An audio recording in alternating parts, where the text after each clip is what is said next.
শুরুতেই দেখে নেব আজকের সংবাদ শিরোনাম। মুর্শিদাবাদ সফরে মুখ্যমন্ত্রী মমতা আসছেন 700 কোটি টাকার উপহারের ডালি নিয়ে। বয়কট নয়, আমি নিজেই আলাদা রাস্তা নিয়েছি, দিলীপ ঘোষের স্পষ্ট জবাব। সব হবে লন্ডভন্ড, 8ই মে পর্যন্ত টানা ঝড় বৃষ্টি দক্ষিণবঙ্গে, বিকেলে কালবৈশাখী এইসব জেলায়। ভারতের যুদ্ধ প্রস্তুতি দেখে ঘুম উড়েছে, ব্যালিস্টিক মিসাইলের পরীক্ষার মাধ্যমে শক্তি প্রদর্শন করল পাকিস্তান। মুখোমুখি মোদি অমর, পেহেলগাঁও নিয়ে 30 মিনিট চলল রুদ্ধদ্বার বৈঠক। আমি সরকারেরই, বিতর্কের মাঝে মুখ খুললেন দিলীপ ঘোষের ছায়াসঙ্গী জিয়ারুল হক। এতক্ষণ শুনছিলেন সংবাদ শিরোনাম, এবার আসছি বিস্তারিত খবরে। প্রায় 700 কোটি টাকারও বেশি উন্নয়নমূলক কাজের উপহারের ডালি নিয়ে মুর্শিদাবাদ জেলা সফরে আসছেন মুখ্যমন্ত্রী মমতা ব্যানার্জি। জেলা প্রশাসন সূত্রে জানা গিয়েছে, আগামী 6 তারিখ মুর্শিদাবাদ জেলা সফরে এসে মুখ্যমন্ত্রী মমতা ব্যানার্জি প্রায় 474 কোটি টাকা ব্যয়ে বিভিন্ন প্রকল্পের উদ্বোধন করবেন। এর পাশাপাশি প্রায় 229 কোটি টাকা ব্যয়ে আরও প্রায় 74টি প্রকল্পের শিলান্যাস করবেন। মুর্শিদাবাদ জেলায় বিভিন্ন প্রকল্পের উদ্বোধন এবং শিলান্যাসের অনুমোদন চেয়ে ইতিমধ্যে বিস্তারিত তালিকা মুখ্যমন্ত্রীর দপ্তরে জেলা প্রশাসনের তরফ থেকে পাঠিয়ে দেওয়া হয়েছে। জেলা প্রশাসন সূত্রে জানা গিয়েছে, আগামী 5ই মে রাতে ট্রেনে করে এসে বহরমপুরে পৌঁছবেন মুখ্যমন্ত্রী মমতা ব্যানার্জি। সেদিন বহরমপুর সার্কিট হাউসে রাত্রিবাস করে পরের দিন সকালে সড়কপথে পৌঁছে যাবেন শামশেরগঞ্জ ব্লকের ধুলিয়ান পুরসভা এলাকার কয়েকটি ওয়ার্ডে এবং গ্রামে। সেখানে সাম্প্রতিক ঘটনায় ক্ষতিগ্রস্ত পরিবার এবং দোকানদারদের সঙ্গে কথা বলে তাদের হাতে সরকারি ক্ষতিপূরণ তুলে দেওয়ার কথা রয়েছে মুখ্যমন্ত্রীর। শামশেরগঞ্জের কর্মসূচি শেষে মুখ্যমন্ত্রী সড়ক পথে যাবেন সুতির ছাপঘাটি ময়দানে।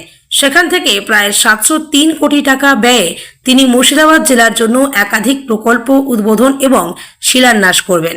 জেলা প্রশাসনের এক আধিকারিক জানিয়েছেন, মুখ্যমন্ত্রী মুর্শিদাবাদ সফরের দিন সুতির ছাপঘাটি ময়দানে প্রশাসনিক জনসভা থেকে 474 কোটি টাকা ব্যয়ে 93টি প্রকল্পের উদ্বোধন করবেন।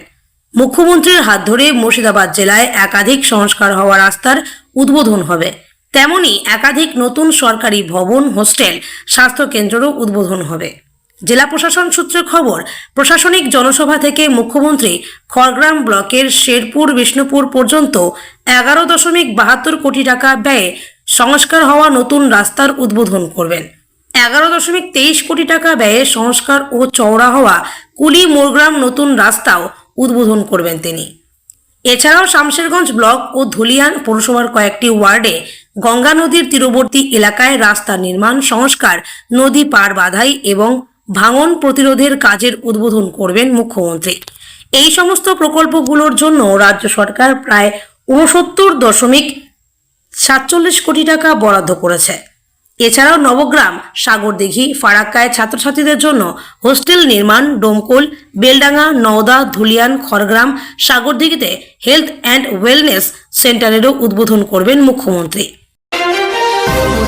11.78 কোটি টাকা ব্যয়ে শামশেরগঞ্জের অনুপনগড়ে 100 শয্যার বিড়ি শ্রমিকদের হাসপাতাল, কান্দি মহকুমা হাসপাতাল প্রাঙ্গণে নতুন 100 শয্যার এমার্জেন্সি এবং ইনডোর বিল্ডিং এবং 30টি শয্যা বিশিষ্ট ফারাক্কা ব্লক প্রাথমিক স্বাস্থ্যকেন্দ্রের উদ্বোধনও মুখ্যমন্ত্রীর কর্মসূচির তালিকায় রয়েছে।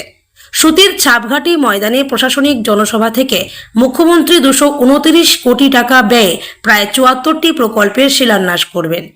এর মধ্যে উল্লেখযোগ্য ডোমকল, বেলডাঙ্গা, জলঙ্গিতে সৌরচালিত টিউবওয়েল, বহরমপুর পুরসভা এলাকায় 7টি ড্রেনেজ ক্যানেল নতুন করে নির্মাণ, সুতি 1, সাগরদিঘি, মুর্শিদাবাদ, জিয়াগঞ্জ, বহরমপুর ব্লকে নতুন রাস্তা তৈরি সহ ভগবানগোলা 1, বড়ুয়া, বেলডাঙ্গা, ডোমকল সহ আরও কয়েকটি ব্লকে নতুন প্রাথমিক স্বাস্থ্যকেন্দ্রের জন্য ভবন নির্মাণের কাজের শিলান্যাস করবেন মুখ্যমন্ত্রী।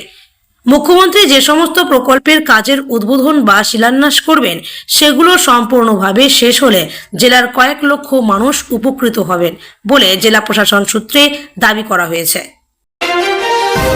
হামলার পর থেকে ভারত পাকিস্তানের সীমান্ত এলাকায় ক্রমশ উত্তেজনা বাড়ছে।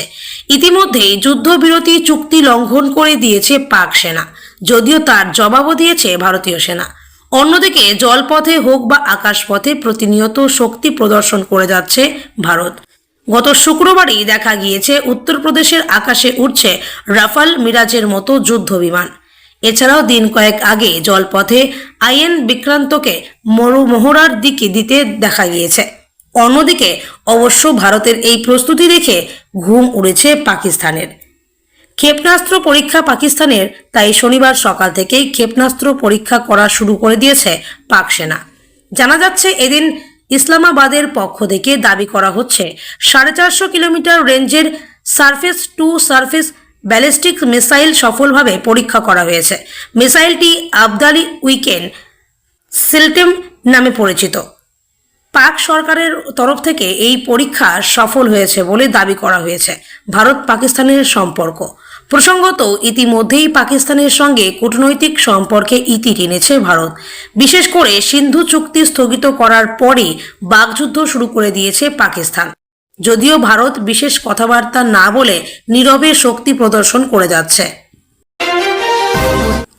অক্ষয় তৃতীয়ার দিন থেকে বিতর্কের কেন্দ্রবিন্দুতে রয়েছেন দিলীপ ঘোষ।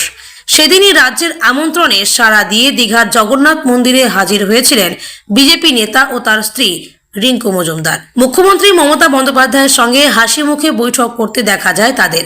বিজেপির প্রাক্তন রাজ্য সভাপতি বিষয়টিকে নিহাত সৌজন্য বললেও তা মানতে নারাজ দলের নেতাকর্মীদের একাংশ। এই আবহের সামনে আসছে বড় খবর। জানা যাচ্ছে মেদিনীপুরের প্রাক্তন সাংসদকে নিয়ে কড়া সিদ্ধান্ত নিয়েছে ভারতীয় জনতা পার্টি ও রাষ্ট্রীয় স্বয়ংসেবক সংঘ। দিলীপকে নিয়ে কি সিদ্ধান্ত নিল বিজেপি আরএসএস? এপ্রিল মাসের 7 পাকে বাধা পড়েছেন আজীবন আরএসএসের ভাবাদর্শে দীক্ষিত দিলীপ ঘোষ। এই নিয়ে কম জল ঘোলা হয়নি। আর রেশ কাটতে না কাটতেই মুখ্যমন্ত্রীর সঙ্গে হাসি মুখে বৈঠক। বর্তমানে এই নিয়ে তোলপাড় বাংলা। এই প্রেক্ষাপটে সামনে আসছে বেশ কিছু খবর। একটি সংবাদ মাধ্যমের প্রতিবেদন অনুযায়ী বিজেপির প্রাক্তন রাজ্য সভাপতির দীঘা সফরের পরেই তাকে নিয়ে আলোচনায় বসে বিজেপি ও আরএসএস। শুক্রবার বিজেপির সর্বভারতীয় সভাপতি জেপি নাড্ডা ও আরএসএস এর যৌথ সাধারণ সম্পাদক অরুণ কুমার এই নিয়ে আলোচনা করেন বলে খবর। সেখানেই নাকি দিলীপের বিরুদ্ধে বেশ কিছু কঠোর সিদ্ধান্ত নেওয়া হয়। রিপোর্ট বলছে আপাতত ঠিক হয়েছে বিজেপির কোনো বৈঠক অথবা কর্মসূচিতে ডাকা হবে না মেদিনীপুরের সাবেক সাংসদকে। সেই সঙ্গে তিনি যদি কোনো কর্মসূচি আয়োজন করেন সেখানেও বিজেপির কোনো নেতাকর্মী অংশগ্রহণ করতে পারবেন না। ইতিমধ্যেই রাজ্য নেতৃত্বের তরফ থেকে বিজেপির সকল স্তরের নেতাকর্মীদের বিষয়টি জানিয়ে দেওয়া হয়েছে বলে খবর। এই বিতর্কের আবহে আগামী 6 মে বিজেপির রাজ্য স্তরের একটি বৈঠক রয়েছে। সেখানে কেন্দ্রীয় পর্যবেক্ষক হিসেবে সুনীল বনশালের হাজির থাকার কথা। জানা যাচ্ছে সেখানেও ডাক পাননি দিলীপ ঘোষ।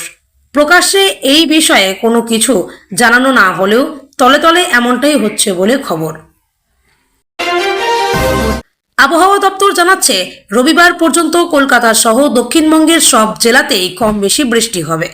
আজ গাঙ্গেয় পশ্চিমবঙ্গের জেলাগুলিতেই বিকেলের পর ঝড় বৃষ্টির সম্ভাবনা বেশি। কোনো কোনো জেলায় বজ্রবিদ্যুৎ সহ বৃষ্টিও হতে পারে। বৃষ্টির পাশাপাশি 30 থেকে 40, আবার কোথাও 50 কিলোমিটার বেগে বইবে ঝোড়ো হাওয়া।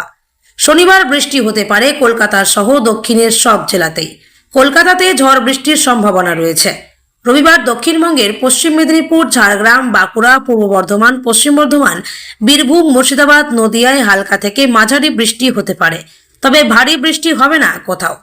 বৃষ্টির জেরে গোটা রাজ্যেই তাপমাত্রা কমেছিল।